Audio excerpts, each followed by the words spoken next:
उस लड़ाई में मतलब चीन ही अग्रेसर था और चीन की ही कैजुअल्टीज हुई। इस ऑस्ट्रेलियन रिपोर्ट के मुताबिक कई सिपाही चीन के डूब के मर गए उस घुप अंधेरी रात में। तो अब जब इतना समय बीत गया, 15 जून 2020 की उस घटना को आप इसे किस तरह से एनालाइज करते हैं? आखिर उस रात क्या हुआ? गौरव, धन्यवाद। मैं कहूंगा कि ये ऑस्ट्रेलियन जो रिसर्च है ये पूरे तथ्यों पर आधारित है और कई जगह से उन्होंने अपने तथ्य लिए हैं। उसके बाद ये एक रिपोर्ट बनाई है कि उस रात को जो घटना हुई है गलवान घाटी में, खूनी झड़प जो हुई है, उसमें चीन के 38 पीएलए सैनिक मारे गए हैं। और यही नहीं, फरवरी आई थिंक 18 या 19 की बात थी जब चीन ने पहली बार माना कि उसके 4 सैनिक मारे गए। बल्कि उससे पहले जब बातचीत करते थे हम लोगों से, उन्होंने कहा हमारे 5 मारे गए। ये 5 और 4 बहुत एक तरीके से इंपॉर्टेंट है ये। और ये कब कहा उन्होंने? जब टास रूसी एजेंसीज ने कहा कि चीन के 45 सैनिक मारे गए।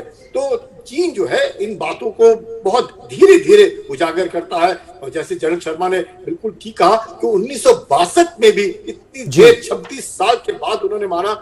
और ये कहने की बात है यहाँ पर कि जब रिचर्ड निक्सन और किसिंजर जब बात कर रहे थे माओ से तुंग के साथ, तो उसमें भी उनके बातचीत में निकला कि नहीं, ऐसे तो होता रहता है। आप क्या कहते हैं कि हम एग्रेसर थे? नहीं नहीं, जो एग्रेसर होता है उसके लोग ज्यादा मारे जाते हैं। तो क्योंकि हमारे 1000 से ऊपर और मिसिंग भी काफी थे, उन्होंने कहा हमारे तो 762। इस बार भी यही कारण है कि चीन बार बार दिखाना चाहता है। और उसने जब अपने 4 सैनिकों को सम्मानित किया, क्या कह करके किया? ये हमारी राष्ट्रीय संप्रभुता और हमारी जमीन को बचाने के लिए इन 4 सैनिकों ने अपनी जान गंवाई और हम उनको सम्मानित करते हैं, जिसने सेंट्रल मिलिट्री कमीशन ने। उसके बाद अगर आप देखें तो चीन जो है बिल्कुल मानने को तैयार नहीं है और कहीं से भी हटा भी नहीं है। लगातार बातचीत हो रही है, 14 राउंड की बातचीत हो गई है, वह हट नहीं रहा। क्योंकि चीन अब अड़ा हुआ है कि हमारी जो संप्रभुता है उसकी रखवाली हम कर रहे हैं। हम चीन की संप्रभुता के प्रश्न पर आएंगे, लेकिन फिलहाल में इस रिपोर्ट के आधार पर आखिर गलवान घाटी में उस रात हुआ क्या और यह तनाव बढ़ा कैसे?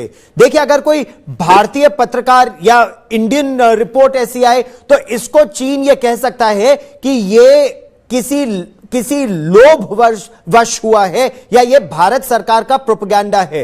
लेकिन यह ऑस्ट्रेलिया की एक रिपोर्ट आई है। ऑस्ट्रेलिया ने चीन के अखबारों में, उनके इंटरनेट पर, उनके सोशल मीडिया प्लेटफॉर्म पर उसको साल भर तक स्टडी करके इस आकलन पर 38 कम से कम मारे गए इस आकलन पर पहुंचे। और जनरल शर्मा, उनका आकलन यह है कि डूब के मरे कई सारे चीन के सिपाही वो पता ही नहीं लगा पाए कि इतने रौद्र रूप में भारतीय सिपाही वहां पर पहुंचे। तो इसको आप किस तरह से देखते हैं कि चीन के सिपाही गलवान घाटी के उस बर्फीले पानी में डूब के जम के मर गए? आप अगर वहां जाएं और उस इलाके को देखें तो पानी वास्तव में ही सब जीरो है। वैसे भी टेम्परेचर सब जीरो है, पानी तो -25-30 के बीच में होगा।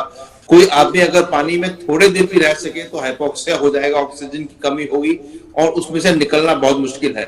सो ये पानी में डेथ जो है ये एक हो सकता है, मतलब इसमें कुछ बड़ा चढ़ा के बात करने की जरूरत नहीं है।